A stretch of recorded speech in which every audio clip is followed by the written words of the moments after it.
There is a specific kind of magic in watching raw intellectual horsepower go to work.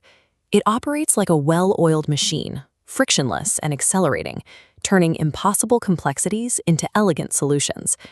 In Silicon Valley, this phenomenon has created a persistent myth that raw intelligence is the ultimate predictor of success. We see young students clutching their math and chess medals and assume that those brains are pre-programmed for the pressures of building a company. For the first phase of the journey, it works.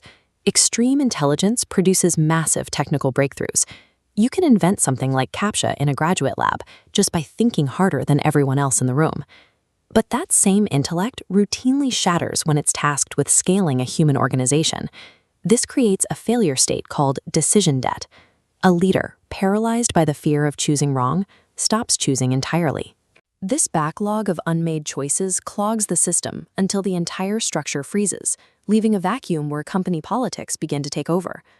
Building a brilliant product requires an entirely different mental model than building a functioning executive team. To survive, a founder must move past asking how a specific technology works and start dictating what the entire company is going to achieve. To see where this breaks down, we can look at the ground floor of tech leadership, the product manager. There is a binary doctrine that separates the failures from the successes at this level. A failing product manager relies on a predictable list of excuses. They explain that the engineering team was too slow, the budget was too tight, or the competition simply had 10 times the resources. A successful product manager operates as the CEO of the product. They define the target, analyze the market context, and take absolute responsibility for devising a winning plan. They communicate in precise writing.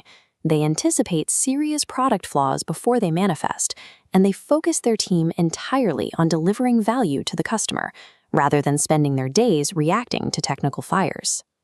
True leadership at any operational tier requires taking extreme ownership of the final outcome, leaving no room for the convenience of excuses.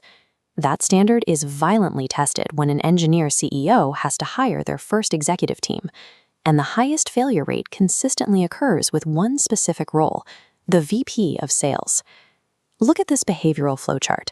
On the left, an engineer's brain routes a question directly to an objective, factual answer.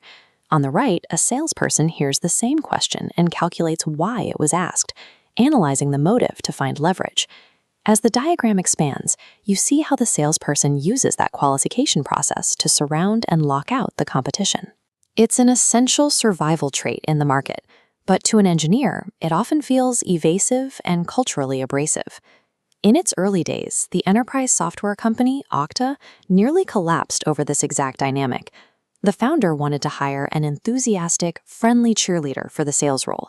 His advisors forced him to hire a skeptical, disqualifying shark, a leader who rigorously interrogated the business's flaws before even accepting the job. That hire saved the company. Good leaders do not optimize executive teams for comfort or likability. They hire for brutal, specialized competence and welcome the friction that comes with it. Company culture is the sum of the behaviors a leader enforces every day. It is visible in how people treat one another, whether they show up on time, and, most importantly, how they react to bad news. A vital behavior to enforce is constructive confrontation. This is the discipline of facing hard, ugly truths immediately, rather than prioritizing the protection of employees' feelings. At Intel, Andy Grove set a ruthless standard. If an employee was late to a meeting, Grove would look at them and say, "All I have in this life is time, and you're wasting it." It was an incredibly harsh statement, but it cemented a culture where time was respected and standards were absolute. When a leader prioritizes preserving feelings over exposing truths, they clog the internal communication architecture. If bad news can't travel fast through the organization, the CEO ends up making high-stakes decisions based on a reality that doesn't actually exist. You cannot fix a problem you refuse to acknowledge. A winning organizational culture demands intellectual honesty above all else, ensuring the truth is surfaced before it becomes a disaster. Recently, Silicon Valley has rebranded this aggressive posture as founder mode. But it isn't a license to be a dictator. It's a framework for confident, autonomous execution, designed to prevent founders from blindly deferring to outside experts. Even legendary founders lacked this confidence at the start. Look at the early Mark Zuckerberg. He had to survive a brutal learning curve and periods of intense self-doubt before he learned how to run an enterprise of this scale. Mastering that curve requires a specific psychological shift. A leader has to trust their own eyes. They have to stop hiding behind consensus, stop dodging the hardest questions, and start running directly toward the biggest organizational problems. Once that hesitation clears, the decision-making machine unfreezes. This aggressive, reality-based posture allows an inventor to operate with the speed and clarity required of a functioning executive.